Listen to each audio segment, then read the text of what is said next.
Sungguhlah Tuhan itu Tuhan yang luar biasa. Kasih setianya tiada terbatas, kemurahannya berlimpah. Mari Bapak Ibu Saudaraku yang dikasih Tuhan, kita bersama-sama memulaikan ibadah kita dengan mengangkat tangan di hadapan Tuhan. Sesungguhnya pertolongan kita ialah Tuhan yang menciptakan langit dan bumi dan segala isinya, dan tidak pernah Ia meninggalkan ciptaan tangannya yang selalu dipeliharakannya baik siang maupun malam.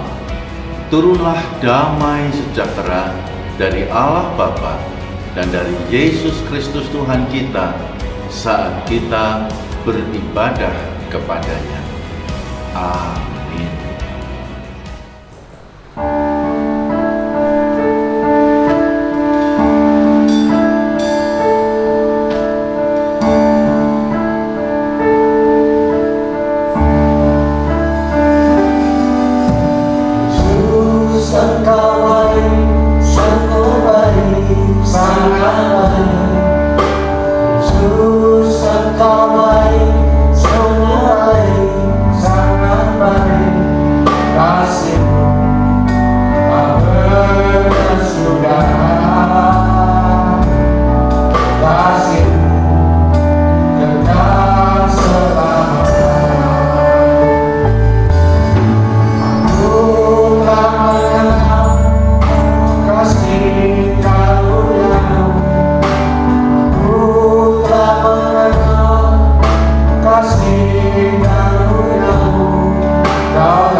setia yang tidak pernah akan berubah, itulah yang menjadi pikiran kita. Setiap orang merindukan adanya kasih dan setia dalam pergaulan, dalam pekerjaan, dalam hubungan apapun saja. Kasih dan setia itu selalu menjadi ukuran. Pada pagi hari ini saya akan membacakan firman Tuhan tentang seorang raja yang berubah kasih setianya kepada Tuhan. 2 Tawarikh pasalnya yang ke-16 dan dibacakan pada ayat yang ke-12. Pada tahun ke-39 pemerintahan Asa menderita sakit pada kakinya yang kemudian menjadi semakin parah. Namun dalam kesakitannya itu ia tidak mencari pertolongan Tuhan, tetapi pertolongan tabib-tabib. Asa adalah seorang raja yang memerintah Yehuda. Dan Asa diberkati Tuhan selama 39 tahun.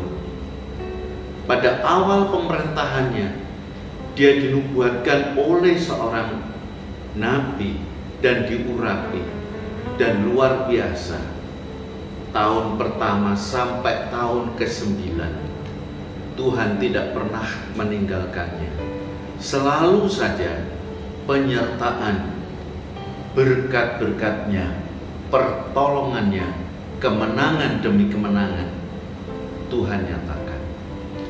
Namun seiring dengan berjalannya pemerintahan dari tahun ke tahun itu, ada ketidakjujuran seorang Asa.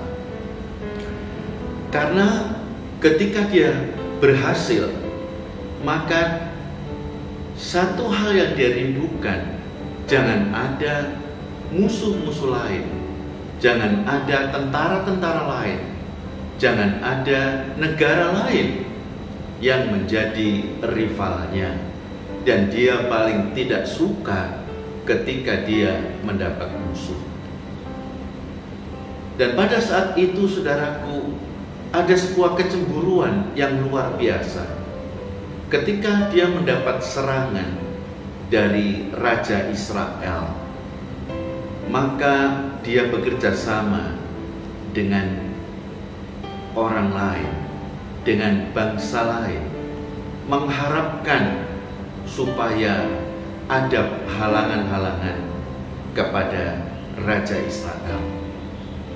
Dan disitulah kita melihat bahwa dengan upaya yang sangat luar biasa dikerjakan, dia memberikan emas yang dikeluarkan dari perbendaharaan rumah Tuhan.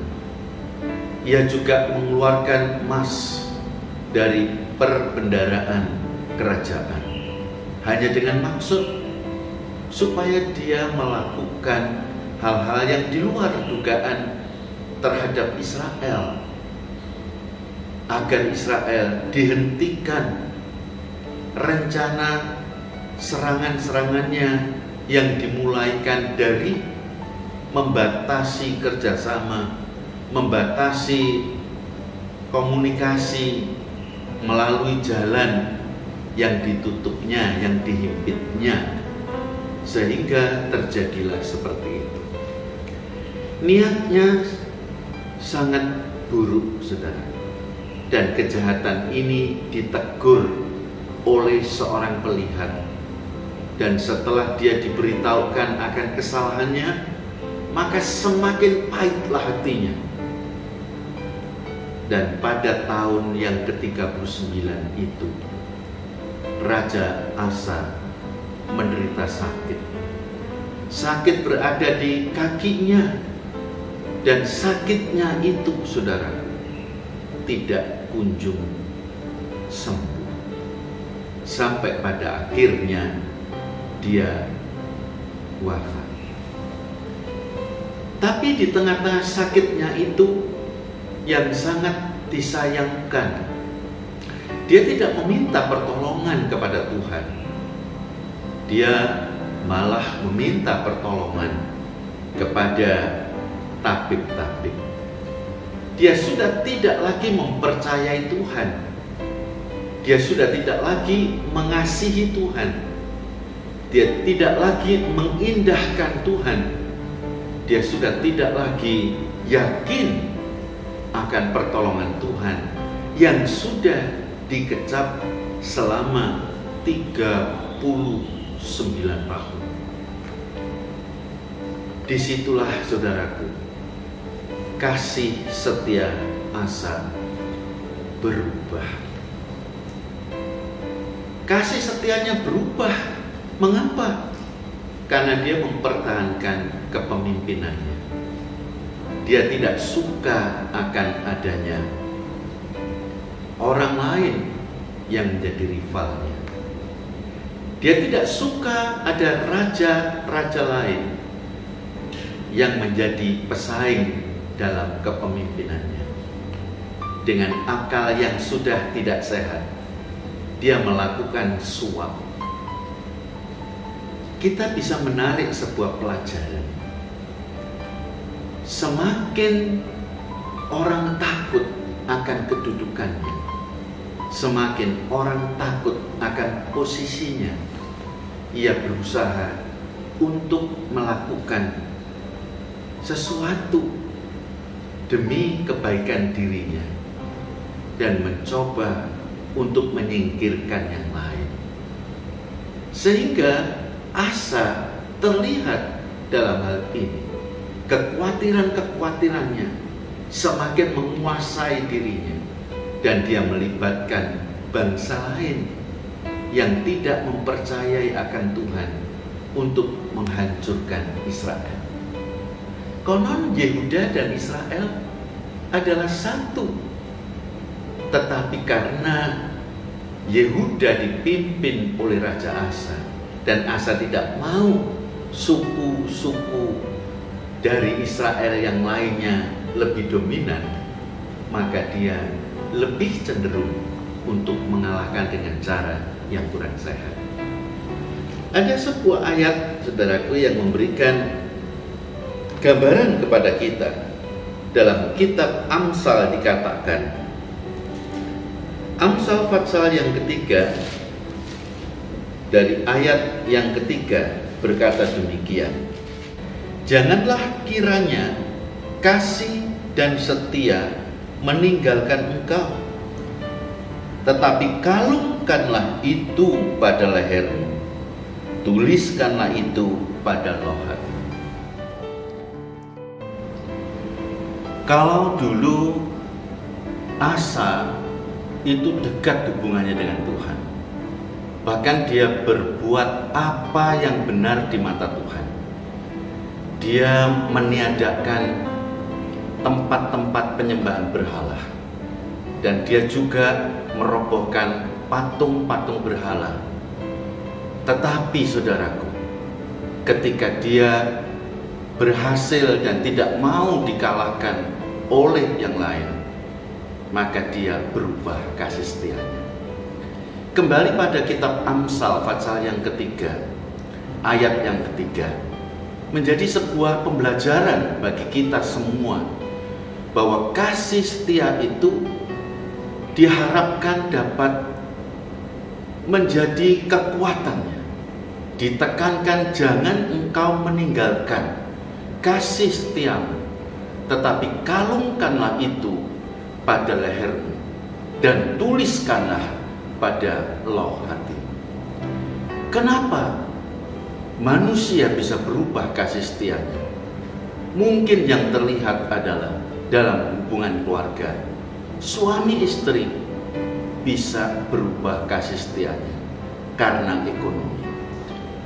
Dalam pekerjaan bisa berubah kasih setianya karena merasa tersaingi. Dalam pergaulan bisa berubah kasih setianya karena kecemburuan sosial. Dan dalam segala hal bisa berubah karena kekhawatiran, karena ketakutan, karena sakit penyakit, kasih setia bisa berubah. Karena itu, kalungkanlah itu pada lehermu dan tuliskanlah pada hatimu. Maksudnya, ketika kasih setia dikalungkan pada leher kita, menjadi sebuah peringatan supaya itu menjadi bagian bagi hidup kita semua, dan dituliskan pada loh hati kita supaya diingat sepanjang hidup kita, supaya jangan kita berubah dan kehilangan kasih setia kepada Tuhan. Tuhan tetap setia dimanapun kita berada, kapan saja kita ada, dalam semua pekerjaan yang kita kerjakan, baik dalam kota, di luar kota, kemanapun kita pergi, Tuhan itu tetap setia. Karena itu janganlah berubah kasih setiamu. Tetaplah setia kepada Tuhan di setiap saat, dalam segala situasi dan kondisi. Ketika engkau tetap setia kepada Tuhan, maka Tuhan selalu memberkati, melindungi, menjagai engkau, dan menjadikan engkau semakin bersinar. Tetaplah setia kepada Tuhan. Jangan berubah kasih setiamu kepadanya. Amin. Mari kita berdoa. Terima kasih Tuhan untuk segala perkara yang Tuhan sudah berbuat. Ajarkanlah kami tetap setia kepadamu dalam segala hal, supaya jangan kami berubah kasih setia kami kepada Tuhan. Dan kami yakin berkat pertolongan Tuhan, perlindungan, penjagaan Tuhan kepada yang setia kepadamu, maka Tuhan akan menyatakan kasih setiamu yang besar. Dalam nama Tuhan Yesus kami berdoa. Amin.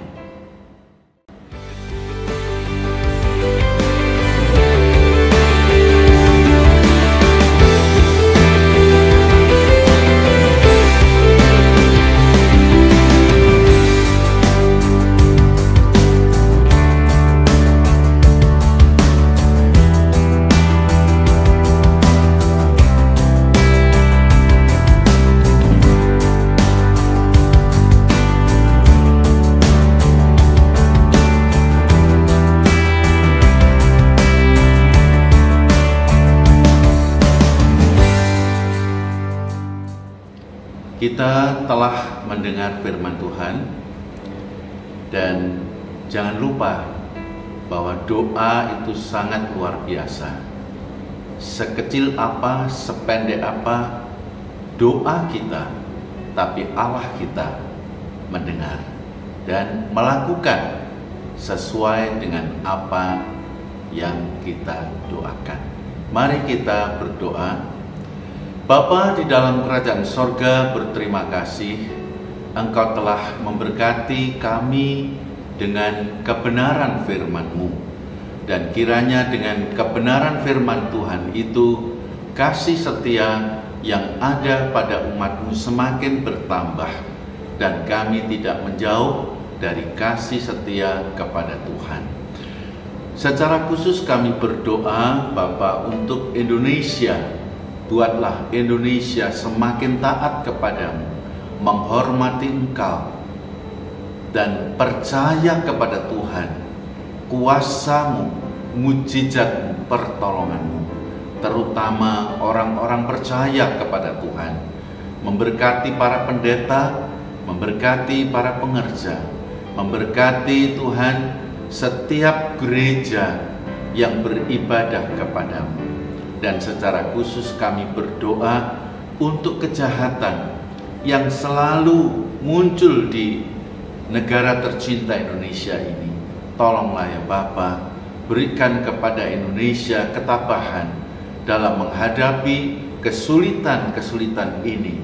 Dan kami berdoa supaya baik Tuhan kejahatan yang berupa pembunuhan, perampokan, dan juga pemberontakan-pemberontakan kiranya Tuhan akan memakai aparat pemerintah ini untuk bisa menangani dengan hikmat dan akal budi yang dari Tuhan, sehingga Indonesia mendapatkan keteduhan hati, ketenangan, dan terutama mereka dapat hidup kembali seperti sedia kala dalam kondisi yang normal, yang penuh dengan keterbukaan hati, yang penuh dengan keyakinan akan berkat-berkat Tuhan yang dicurahkan.